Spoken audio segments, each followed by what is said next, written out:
Fait que moi, ma mère, elle m'a pris, on était là-bas, j'étais tout petit, j'avais 6 ans, et ma mère, elle me battait, et elle me frappait tellement qu'un jour, je me suis même évanoui, elle me mettait de l'eau dans le visage, elle me réveillait, et elle continuait à me taper, et elle me disait, Patane, je t'aime pas, parce que tu ressembles à ton père. Et moi, j'étais tout petit, je prenais le téléphone, je me cachais dans la chambre, j'appelais mon père, et je disais pas, viens me chercher, regarde ce qui m'arrive, regarde ce qui se passe, regarde ce que la maman me fait. Et mon père, il me disait, mais de toute façon, moi, je t'aime pas, parce que tu ressembles à ta mère. Et ça a duré comme ça pendant 12 ans. Ma famille, à moi, c'était une famille qui pratiquait plein de choses et qui touchait à plein de choses. Alors on a souffert sur ce domaine-là. Il se passait tellement de choses chez moi qu'on ne comprenait pas. Et on a souffert parce qu'on était des enfants martyrisés. Un jour, je me suis rendu au docteur quand j'étais plus grand et quand je suis arrivé, j'avais mal au dos, j'avais mal dans les os. Un ostéopathe, et quand il m'a pris, qu'il m'a regardé, il m'a dit, mais monsieur, il dit, vous avez fait un accident grave dans votre vie? J'ai dit non. Il dit, alors vous êtes un enfant battu. Il dit, tout votre corps est disloqué. Il n'y a rien qui est bien, parce que ça a duré comme ça pendant 12 années. Où c'était compliqué. Et un jour, j'ai une quinzaine d'années, je suis dans ma chambre, et dans ma chambre, j'ai un grand miroir. Et j'ai un oncle qui est serviteur de Dieu, et que lui m'a toujours dit, Patane, il faut que tu demandes pardon à Dieu. Patane, il faut que tu te repentes. Patane, il me dit, puis, mais moi je dis, mais écoute-moi, mais j'ai fait quoi moi? Je suis jeune, je suis un enfant, j'ai pas demandé à ce que mes parents m'aiment pas, j'ai pas demandé à ce que ma mère me frappe, j'ai pas demandé à ce qu'il m'arrive tout ça, alors j'écoute ton Dieu, m'en parle pas, il n'existe pas. Et un jour je suis dans cette chambre et je regarde ce miroir et je pleure, mais je pleure toutes les larmes de mon cœur. Et je sais pas pourquoi je fais ça, je regarde le ciel et je lui dis, t'existes pas. Si t'existerais, il m'arriverait pas tout ça. Si t'existerais, mes parents m'aimeraient, ma mère me frapperait pas, mon père serait là, j'aurais une vie normale. J'ai rien demandé, je suis né et j'ai été totalement détruit. Alors je vais te faire une promesse. Je croirai jamais en toi. Et je dépendrai plus jamais de personne. Et les années ont passé, 16, 17, 18 ans, je suis reparti sur Perpignan. Et quand je suis arrivé là-bas, je me suis dit que tout allait cesser. Parce que je suis autre part, je commence une nouvelle vie. Mais moi, ce que je sais pas, c'est que le problème, c'est pas le lieu où je me trouve. Le problème, c'est pas avec qui je suis. Le problème, c'est à l'intérieur de moi que ça va pas. Alors j'ai 18 ans, à cause de tout ce qui m'est arrivé, je rentre dans la délinquance. Et je demande pardon aux anciens, aux serviteurs de Dieu et à tout le monde qui est là ce soir. Mais je me mets à vendre de la drogue et j'en fais mon métier. Et je gagne de l'argent et tout va bien. Et je partais de Perpignan et je montre un petit truc et je commence à partir sur Lyon, sur Paris. Et j'étais jamais à la maison. Et malgré mon argent, malgré ma compagnie, malgré tout, à chaque fois, mais c'était pas une fois de temps en temps, tous les soirs, quand je rentrais chez moi, que je fermais la porte de ma chambre, je pleurais. J'arrivais pas à trouver le bonheur. Alors j'ai dit, si je me mariais, mon foyer à moi, ça sera le plus beau. Nous, on manquera de rien. On sera un exemple pour tout le monde. Et je me suis marié. Et quand je me suis marié, j'étais jamais chez moi. Tout ce que j'ai dit que je ferais pas, j'ai fait pire. Jamais chez moi, constamment. Je partais 3 mois, je revenais une journée, je partais 2 mois, je revenais 15 jours. Et c'était constamment comme ça. Et à cause de ça, mon foyer s'est brisé. Et moi, à chaque fois qu'il m'arrivait quelque chose, pourtant c'était bizarre, je disais, je ne crois pas en toi. Mais à chaque fois qu'il se passait quelque chose, je lui dis, tu m'as tout pris. Ma jeunesse, mon enfance et maintenant mon foyer. J'ai alors le bonheur, je dis, moi je l'aurai jamais. Et j'ai eu l'idée. J'ai dit, il ne me reste que ça. C'est la dernière carte. J'ai dit, si j'aurais un enfant, à lui, tout ce qu'à moi on ne m'a pas donné, je vais lui donner. À lui, tout ce qu'à moi on m'a fait, lui je ne lui ferai pas. Et j'ai eu une petite fille. Et le jour où on me l'a donnée dans mes bras, j'ai fait toutes les promesses que tu puisses imaginer. Je l'avais comme ça, c'était ma petite fille, c'était le plus beau jour de ma vie. Et je disais, ma fille, je ne t'abandonnerai jamais. Ma fille, je serai toujours là pour toi. Ma fille, tu manqueras de rien. Ma fille, je vais t'aimer plus que tout.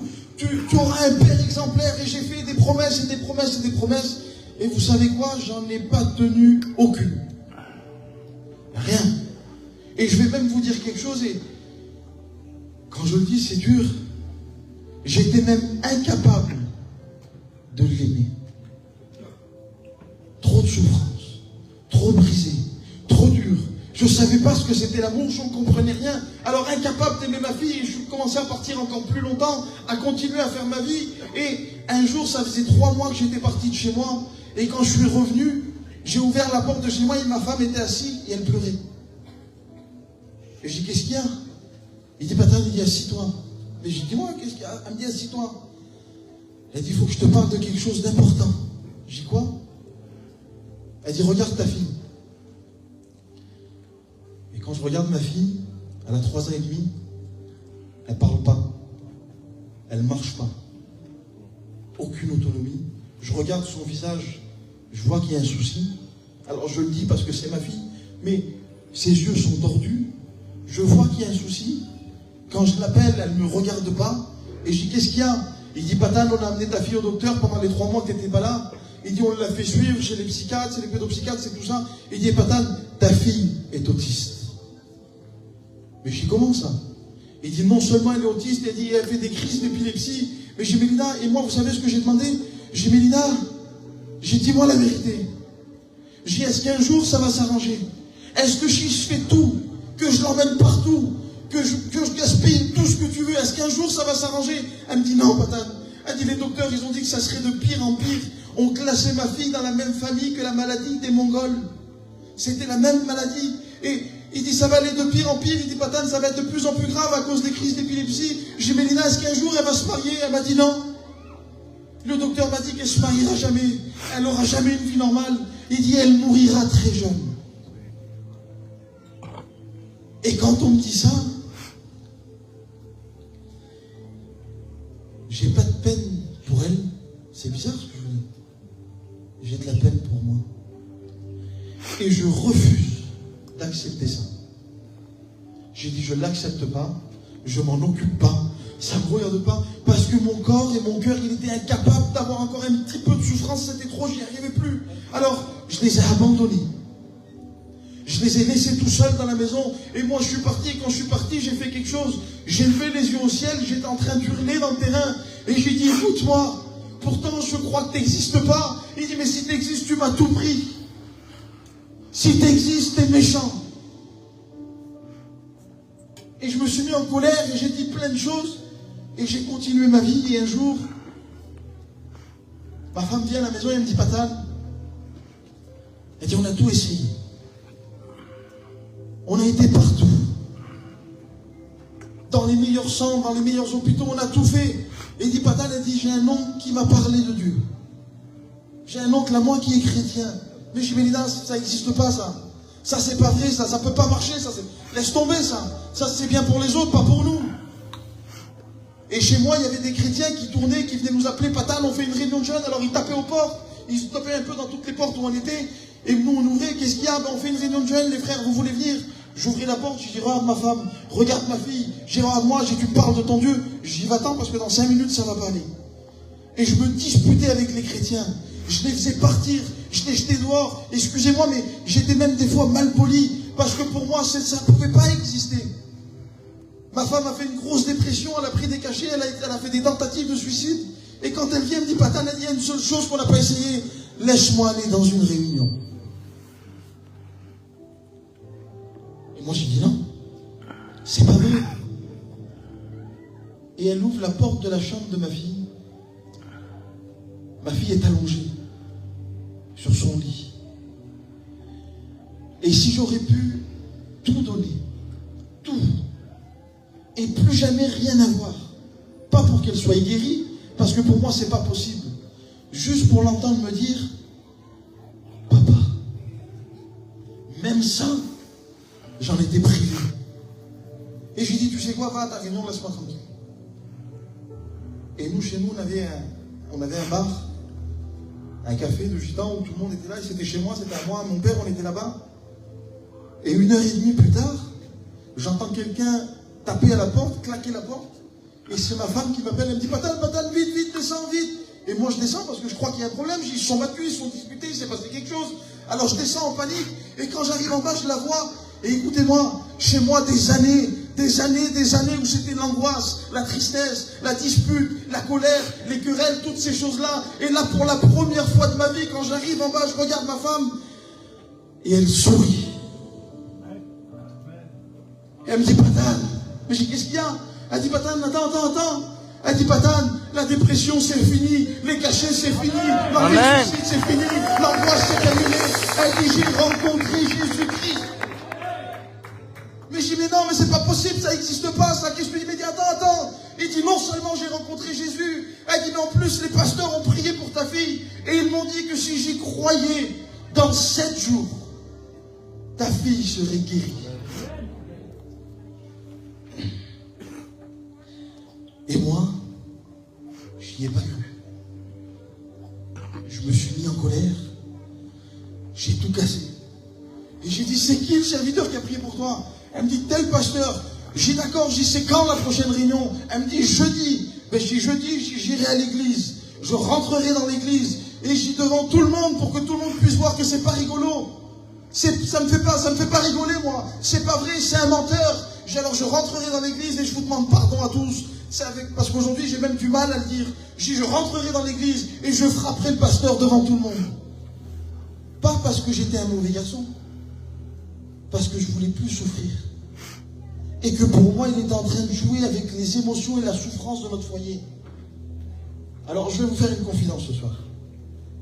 J'ai fait le fort, le vaillant. Il habitait une rue derrière chez moi. J'ai attendu jeudi. Et les jours ont commencé à passer, et ma femme, c'était toujours une femme qui me disait, Patane, arrête, Patane, ne fais pas ça, Patane, reste chez nous, laisse tomber. Et là, je disais, Mélina, je dis la réunion. Et elle me disait, oui. J'ai dit, tu sais ce que je vais faire? Oui.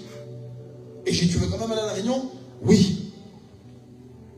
Jusqu'au jour de la réunion, j'ai dit, Mélina, elle dit, écoute, elle dit, ça fait 3 fois que tu me le dis. Elle dit, c'est bon, viens, on va à la réunion. Écoutez-moi, j'ai vu qu'elle croyait à quelque chose et elle était certaine que ça allait arriver. Alors le jeudi, j'ai pris mes affaires, j'avais quelques affaires à faire, quelque chose à aller déposer chez des gens qui travaillaient avec nous. Alors j'ai chargé le coffre de ma voiture et je vous demande pardon, de drogue, de plein de choses, d'armes, de faux billets, de toutes ces choses-là, et je les ai mis là, et je dis, Mélina, on va à la réunion, j'ai dit, après je vais faire mes affaires, hein. J'ai leur vite, dépêche-moi, j'ai pas que ça à faire. Alors je me garde de suite, en plein milieu de la porte, je me garde devant la réunion, c'était... Et je vais même vous dire quelque chose, moi j'aime ces lieux-là. Parce que c'était même pas une église aujourd'hui. On sait qu'aujourd'hui l'église c'est nous, mais pour vous dire, c'était pas une église traditionnelle, avec une porte, Jésus vous aime, une croix, un pupitre, il n'y avait pas de tout ça. C'était un garage. Un garage où des frères, des pasteurs faisaient des réunions. Il n'y avait pas grand monde, mais il y avait la personne la plus puissante de l'univers. Quand je suis rentré dans ce lieu, je me suis dit, il est où? Et heureusement, alors je ne sais pas si c'est heureusement ou quoi, mais il n'était pas encore arrivé. Alors j'ai attendu, et au bout d'un moment, on est des gitans, on sait qu'il y a des choses qui se font pas. Mais j'étais tellement plein de souffrance que plus aucun respect. Je méprisais toutes ces choses-là. Ça ne me dérangeait plus de plus respecter rien parce que j'étais triste. Et l'oncle à ma femme me dit, Patane, écoute, il dit, assis-toi. Ça dure 1 heure. Je te promets, il me dit, que dans 1 heure, on prend le pasteur, on va chez moi et tu fais ce que tu veux. Il dit, mais pas là, pas comme ça. Alors, je me suis mis sur ma chaise, j'ai attendu. Et dès que je me suis assis, il est arrivé. Il y a eu comme ce soir des chants, des témoignages, il y a eu de la prédication, et moi je suis assis, j'en veux pas, ça m'intéresse pas, j'écoute pas, et tout ce que le pasteur dit, je dis à l'oncle à ma femme, quel menteur. Tu vas voir ton pasteur à la fin. Ton pasteur c'est un menteur. Comme ça, et je lui dis plein d'affaires. Et il prend le micro à la fin, ça y est, c'est fini, il fait ses petites annonces. Voilà, la semaine prochaine, réunion dans ce lieu, même heure. Et on dit, on va se lever, on va terminer par la prière. Il dit, je voudrais qu'un frère prie. Et quand il dit, je voudrais qu'un frère prie, il y a une sœur qui se met à éclater, à parler en langue. Et il y a une prophétie qui est donnée. Et là, j'entends ça. Vous savez, moi, quand on me parlait de Dieu, de la façon qu'on me l'a présenté, je me suis fait une image d'un Dieu avec une grande barbe, un grand bâton, très loin dans le ciel. Et qui était très en colère après moi parce que j'étais un pécheur. Et là, d'un seul coup, quand cette sœur donne cette prophétie, j'entends ça. Mon fils. Je ne peux pas vous expliquer ce que cette parole à l'intérieur de mon cœur, elle a fait. Ma mère ne m'avait jamais traité comme un fils. Mon père n'avait jamais été présent. Et là, j'entends mon fils. Mon cœur est brisé instantanément. Je ne comprends pas ce qui se passe. J'entends comme des choses à l'intérieur de moi qui cassent. Et je ne comprends pas. Et là, j'entends mon fils. Quand tu avais 15 ans, que tu étais dans ta chambre, devant ce miroir, que tu pleurais et que tu as dit que je n'existais pas, il dit, moi, jusqu'à aujourd'hui, je suis avec toi. Quelque chose que j'ai jamais dit. Quelque chose que j'ai jamais expliqué. Et là, je viens d'entendre ça. Alors, je ne comprends pas ce qui se passe, mais je ne veux pas me faire arnaquer. Alors, je ne ferme pas mes yeux. Je ne prie même pas parce que je ne sais pas c'est quoi. Mais je fais ça. Le garage, ça faisait un L comme ça. Et moi, j'étais là et je voyais la moitié d'un visage d'un homme qui était assis dans le fond. J'écoute et je parle dans ma tête pour que personne n'entende. J'écoute moi. Je ne sais pas qui t'es. Je ne sais même pas si tu existes. Je ne sais même pas comment ça c'est possible. Mais écoute, je veux que l'homme au fond là-bas il se lève. Je veux que cet homme-là il fasse comme tu fais, tu es capable de parler, alors parle. Et je veux que tu me dises ça, que tout ce qui a été fait ce soir, c'était pour moi. Je veux que tu dises que tu as entendu la prière que j'ai faite dans ma tête. Et je veux que tu répondes avec mes propres mots. Si tu fais ça, je croirai que tu es vivant. Et moi, on m'a toujours dit, Patane, on ne provoque pas Dieu. Patane, on ne met pas Dieu au défi. Mais quand moi, j'entends mon fils, c'est plus un Dieu avec une grande barbe, un grand bâton qui est loin dans le ciel. C'est un Dieu qui m'aime. C'est plus un Dieu, c'est mon Père. Et c'est lui qui va descendre pour me bénir. Et quand je dis ça, j'ouvre les yeux et d'un seul coup, l'homme au fond, il se lève. Et j'entends encore une fois, mon fils. Il dit, tu m'as demandé de te parler. Il dit, alors je vais te répondre. Oui, tout ce qui a été fait ce soir, c'était pour toi. Oui, j'ai entendu la prière que tu as fait dans ta tête. Et oui, je réponds avec tes propres mots pour que tu puisses voir que je suis vivant. Laissez-moi vous dire quelque chose. À ce moment-là, sur ma chaise, j'ai pas rencontré un pasteur, j'ai pas rencontré une église, j'ai pas rencontré un mouvement, j'ai pas rencontré une façon de faire. J'ai rencontré la plus belle personne de l'univers. Amen. Il s'appelle Jésus-Christ. Tout ce que le diable avait mis toutes ces années à détruire, lui, une seule parole, un seul mot. Et je suis complètement reconstruit, rempli d'amour, rempli de joie. Tout ce que ma famille, ma femme, mes enfants, mes amis, mes coutumes, mes traditions, tout ça, tout ce que j'ai pas trouvé, lui, il m'a rempli. Mais du coup, j'ai peur. Je connais pas ça. D'un seul coup, je suis en train de pleurer. J'y ai même pas dit ni merci, ni pardon. Je suis brisé, je pleure, je suis rempli de bonheur. Je l'ai trouvé, ça y est, c'est lui. Et je pars en courant parce que j'ai peur et je prends ma fille qui est malade comme ça dans les bras. Je ne vais pas voir le pasteur du coup. Je prends ma petite fille, je prends ma femme par la main et je pars dehors en courant. Parce que je ne comprends pas ce qui m'arrive et quand je suis en dehors, je dis mais Lina, elle me dit quoi? J'y regarde, elle me dit quoi, qu'est-ce que là? Qu'est-ce qui se passe, Patane, qu'est-ce qui t'arrive? Elle voyait un peu paniquée. J'y regarde la route. Elle me dit quoi? Je dis c'est beau. Je dis mais Lina, regarde les arbres. Je regarde le ciel. Je dis toi aussi t'es belle. Tout était devenu beau. Elle me dit, Patane, t'es devenu fou? Qu'est-ce qui t'arrive? T'es en train de devenir fou? Je dis, non, je suis pas fou, Mélina. J'ai rencontré Jésus-Christ. Je savais pas ce que c'était. J'ai pris ma voiture, je suis quand même parti faire mes affaires. Et quand je suis arrivé là-bas, j'ai pris une panique. Je pouvais plus le faire. J'y arrivais pas. J'ai tout pris, tout ce que j'avais, je me suis de suite dirigé, c'était dans un mariage, je me suis de suite dirigé dans un point d'eau, mais devant tout le monde, je me suis pas caché, j'ai tout pris, j'ai tout ouvert, j'ai tout mis sous l'eau. Mon père, il me disait, mais Patane, qu'est-ce que tu fais? Mon père, c'est un homme qui était dans le grand banditisme, on a fait des livres sur lui, il me dit, mais qu'est-ce que tu fais, qu'est-ce que tu es en train de faire? J'ai dit, laisse-moi tranquille, je peux plus le faire ça, j'y arrive plus, c'est plus fort que moi. Il me dit, mais quoi?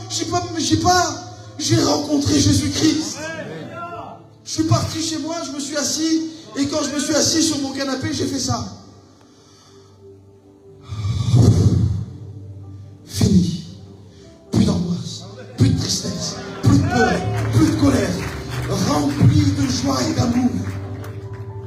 parce que Dieu m'aimait, parce que je me suis senti tellement aimé, j'ai pris ma petite fille.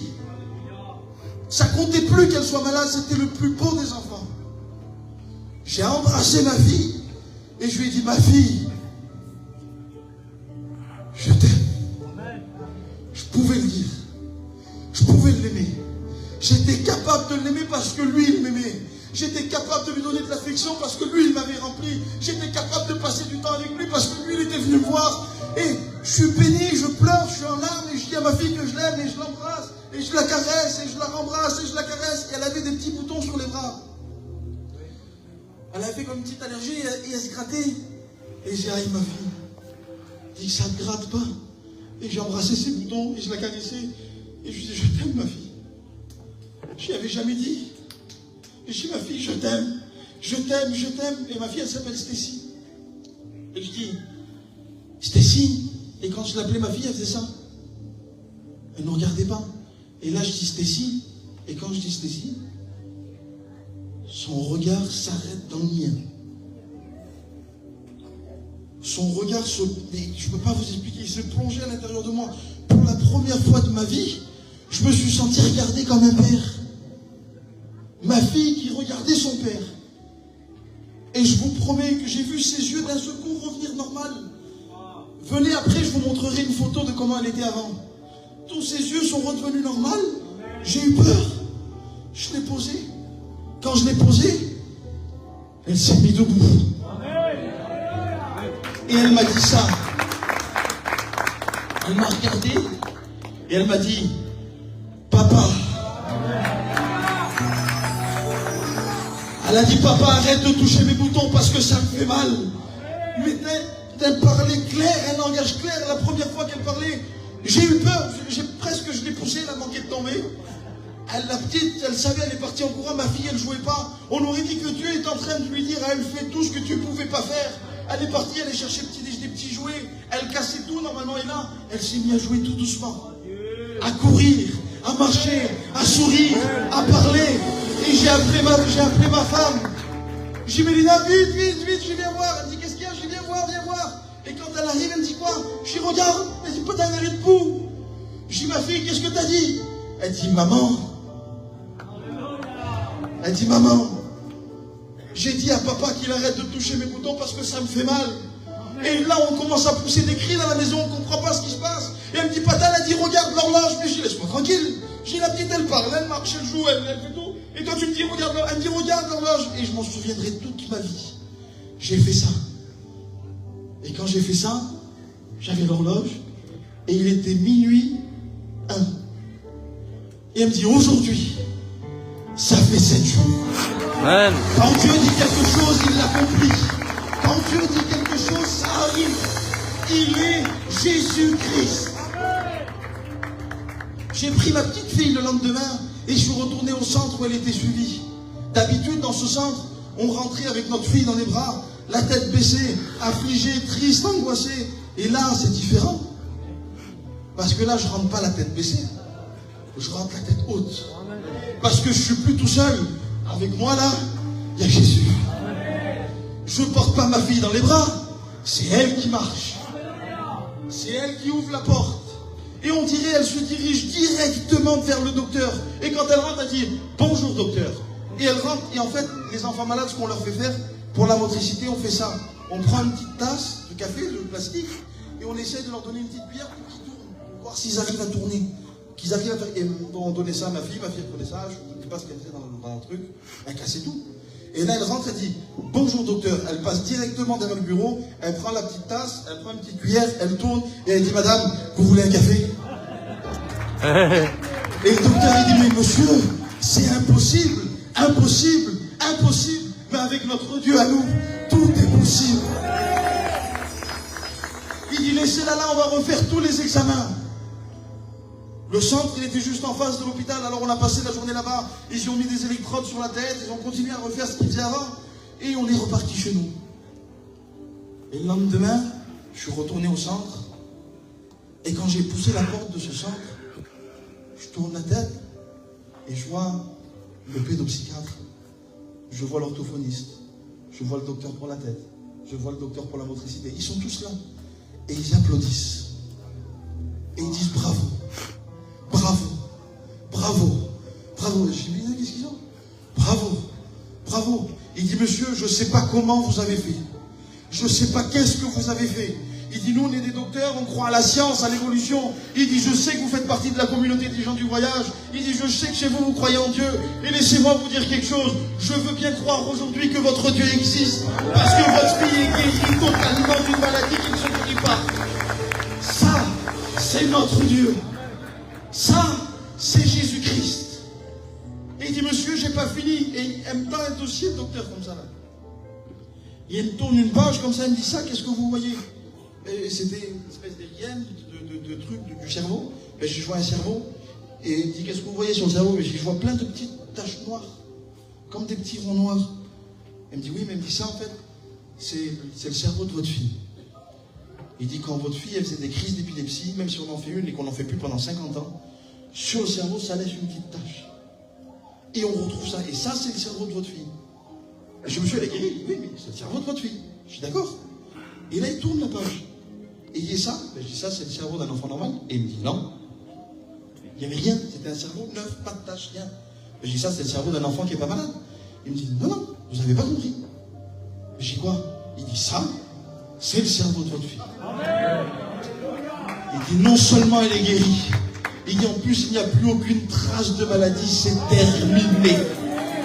Jésus, Jésus, Jésus. Je suis reparti de ce centre complètement transformé.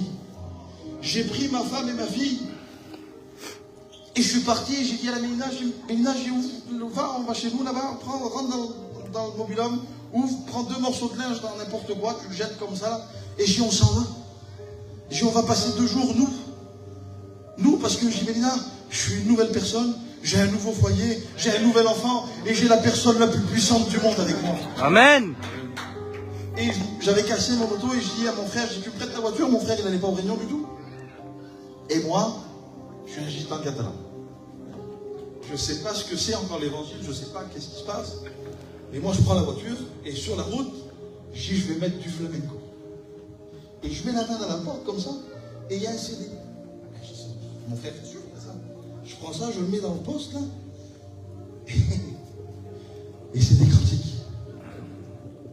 Et quand je mets ces cantiques-là, je comprends pas. Je dis, qu'est-ce qu'il fait ce petit avec ça?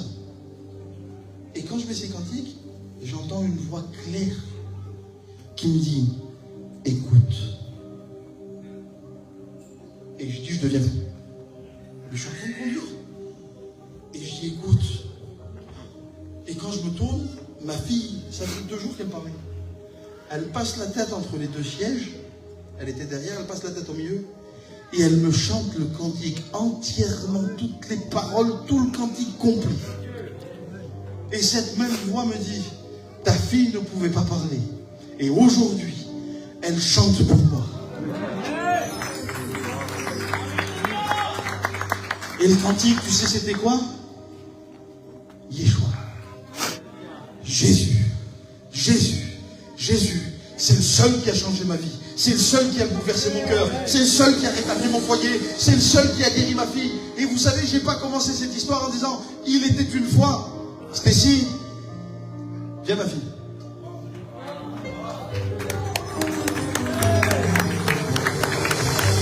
C'est réel. Ça arrive. C'est aujourd'hui. C'est pas il y a 2000 ans. C'est pas pour les anciens. C'est pas pour les apôtres. C'est aujourd'hui.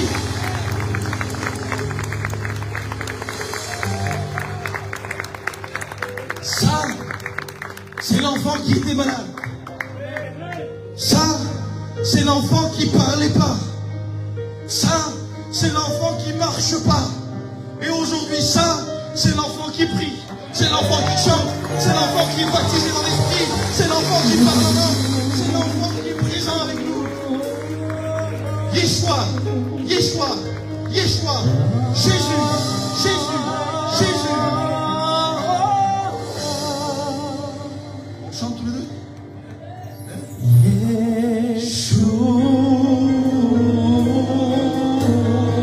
Il est puissant.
Kangri pele kadavurma.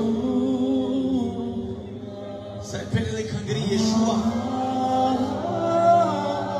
Balasor şundan arayat. İkbaro glasso kuruldu. Pırgız ne devreski. Kaçavurma. Yeshua. Yeshua. Ça compte si on attend de miracles. J'ai pris une maison à l'est. Ça compte à jouer les mains sur le calendrier. J'ai la même maison à l'est. C'est facile de le louer quand tout va bien. C'est maintenant. À des choses différentes. À des choses problèmes.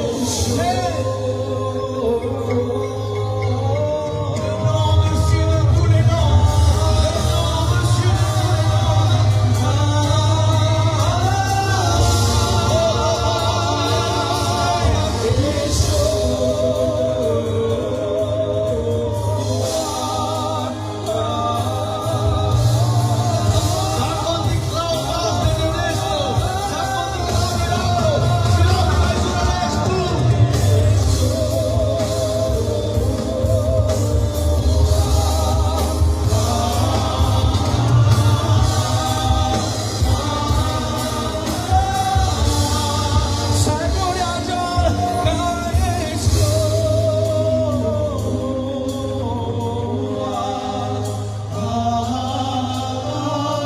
Tu es libéré ce soir au nom puissant de Jésus.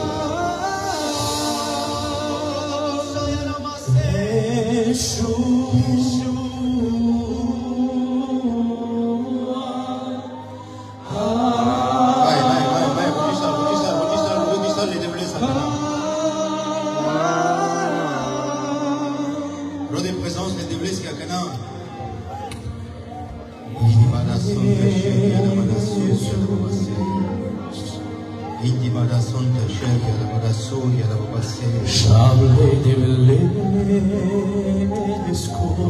L'agneau de Dieu. Redis ça, redis ça, redis ça. Alléluia. Mais ici, ça, les déblesses qui est. Si vous.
Sarabah